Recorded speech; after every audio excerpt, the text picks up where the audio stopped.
Caleb Williams is officially entering year 3, and the leash is gone. Ben Johnson just admitted this offense is about to become an unpredictable nightmare for the rest of the NFL.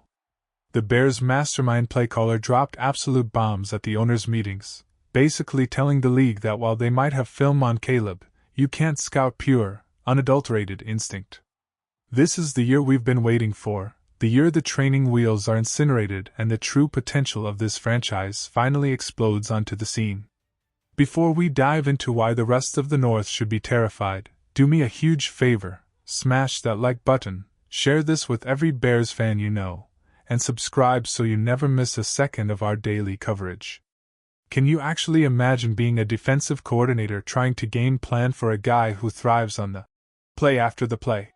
Ben Johnson was incredibly candid about the fact that Caleb Williams is his ultimate get-out-of-jail-free card. He straight up told reporters that as a play caller, he's going to be wrong.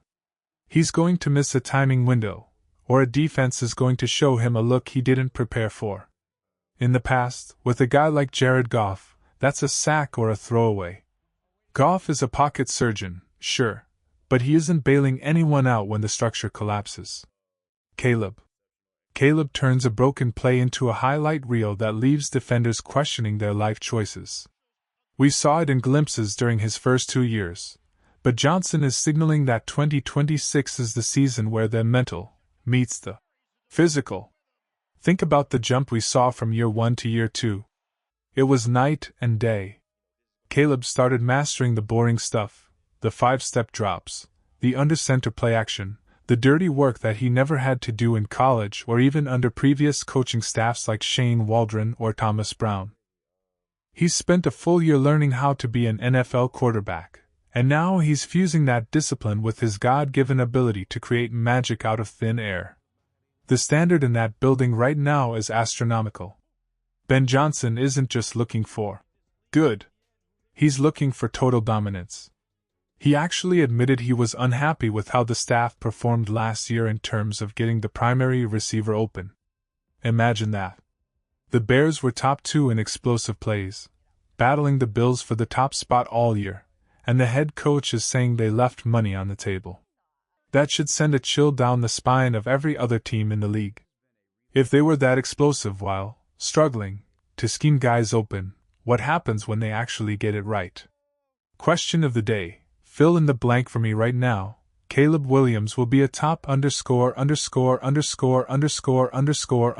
quarterback in the NFL by the end of the 2026 season.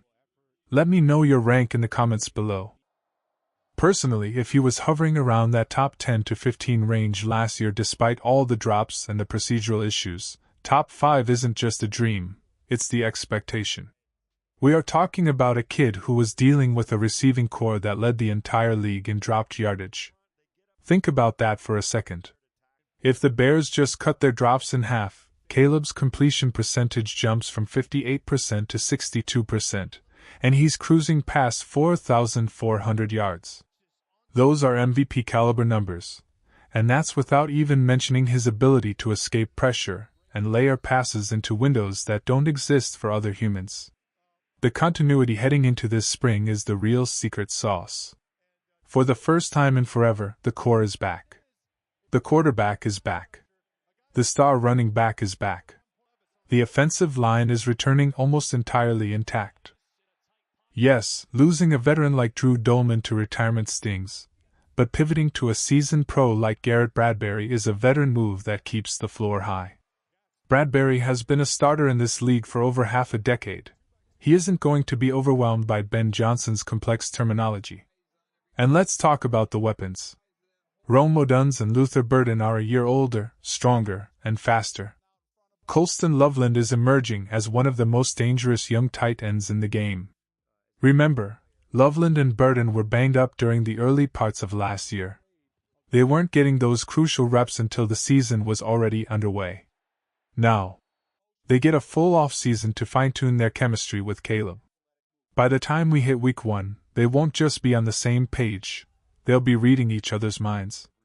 The addition of Khalif Raymond is the cherry on top. This is a guy who literally chose Chicago over Detroit specifically because of Ben Johnson. He knows the scheme, he knows the expectations, and he provides that veteran explosive element that every elite offense needs. When your depth additions are guys who already know the playbook, you aren't spending training camp teaching the basics. You're spending it sharpening the sword. Of course, the off-season wasn't without its heartbreaks. The trade of DJ Moore was an emotional moment for this staff. Ben Johnson admitted he got choked up saying goodbye to a leader like DJ. But this is the brutal reality of the NFL business. When you have young stars like Luther and Rome ascending, and you're staring down a $28 million cap hit, you have to make the hard choice for the long-term health of the roster. Trading him to a contender like Buffalo was a class move, but it signals one thing very clearly: the Bears believe the kids are ready to take over the world. Then there's the Drew Dolman situation. When a guy is thinking about retirement, he's already retired. You can't play center in the NFL with one foot out the door. It's too violent, too demanding. The Bears handled it perfectly by allowing him the space to decide and then moving quickly to secure a replacement. It's a transition, sure, but it's one this team is equipped to handle because the leadership at the top is finally in sync. The most exciting takeaway from Johnson's comments is this scramble drill improvement. He pointed out that their scramble tape last year wasn't actually that good. Think about how crazy that sounds. Caleb Williams makes legendary plays outside the pocket, yet the coach thinks they can be way better at it. He wants the receivers to separate better downfield and the chemistry to be so tight that every time Caleb breaks the pocket, it's a guaranteed 20-yard gain.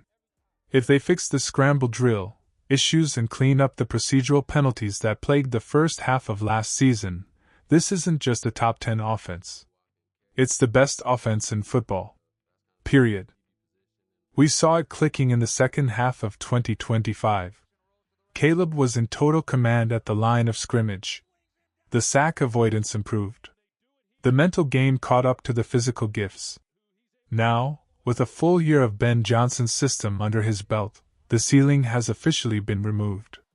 There is no limit to what this group can achieve.